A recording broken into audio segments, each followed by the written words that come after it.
नमस्कार।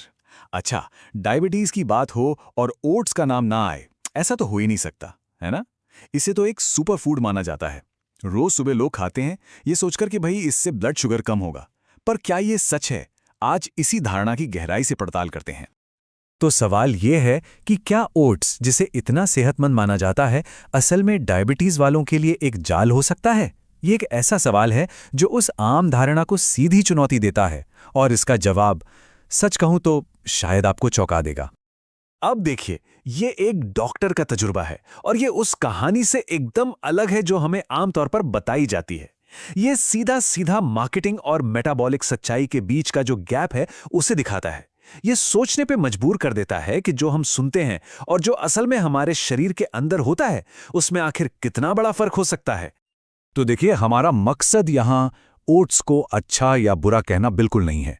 मकसद ये समझना है कि इसे सही तरीके से इस्तेमाल कैसे किया जाए, और इसके लिए मार्केटिंग क्या कहती है और शरीर पर इसका असल असर क्या होता है, जिसे मेटाबॉलिक सच्चाई कहते हैं। इन दोनों के बीच का फर्क जानना भाई बहुत जरूरी है। तो ओट्स के बारे में जो सबसे बड़ी गलतफहमी है ना, वो यहीं से शुरू होती है। मार्केटिंग कहती है कि ये शुगर कम करने वाला खाना है, पर असलियत क्या है? असलियत ये है कि ये मुख्य रूप से एक कार्बोहाइड्रेट है। इसका मतलब एकदम साफ है, ये ब्लड शुगर को कम नहीं करेगा बल्कि बढ़ाएगा। अच्छा, अब जरा आंकड़ों पर नजर डालते हैं तो तस्वीर और भी साफ हो जाती है। सिर्फ 40 ग्राम, मतलब सोचिए, लगभग 4 चम्मच सूखे ओट्स में ही आपको 25 से 30 ग्राम तक कार्बोहाइड्रेट मिल जाता है। ये मात्रा काफी ज्यादा है और इसे बिल्कुल भी नजरअंदाज नहीं किया जा सकता।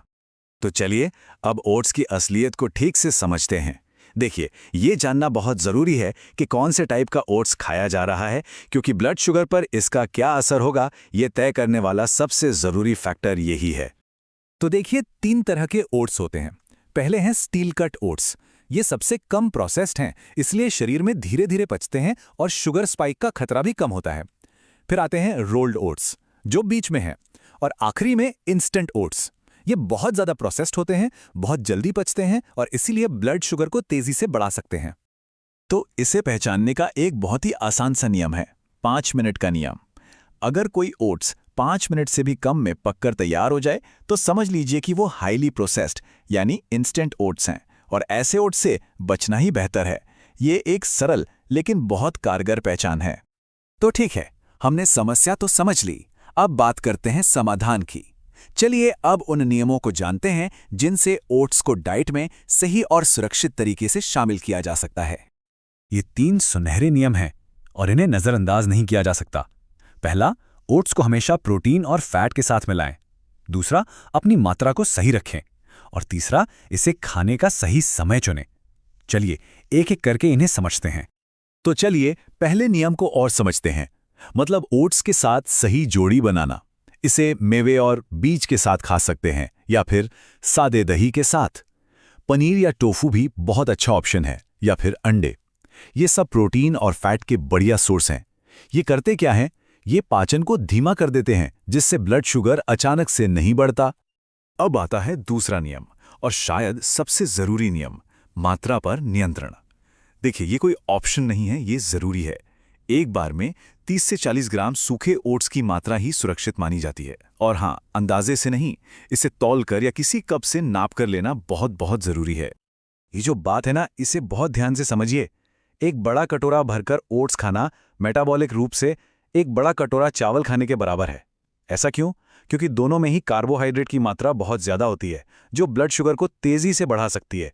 इसीलिए मात्रा का ध्यान रखना सबसे ज्यादा महत्वपूर्ण है। और अब आता है तीसरा और आखिरी नियम, टाइमिंग, यानी समय। ओट्स खाने का सबसे अच्छा समय है सुबह नाश्ते में या फिर किसी शारीरिक गतिविधि जैसे वॉक या एक्सरसाइज के बाद। और सबसे खराब समय रात के खाने में या देर शाम को। इससे बचना चाहिए। क्यों? क्योंकि रात में शरीर की इंसुलिन को इस्तेमाल करने की क्षमता स्वाभाविक रूप से कम हो जाती है। तो हमने ये तो जान लिया कि ओट्स कैसे खाना है, पर अब कुछ महत्वपूर्ण अपवादों की भी बात कर लेते हैं। ये समझना जरूरी है कि ओट्स डायबिटीज वाले हर एक व्यक्ति के लिए सही नहीं है। कुछ ऐसी स्थितियां हैं, कुछ रेड फ्लैग्स हैं, जब इससे बचना ही बेहतर होता है। तो ओट्स से कब बचना है? पहली बात, अगर HbA1c यानी पिछले 3 महीनों का औसत ब्लड शुगर कंट्रोल में नहीं है।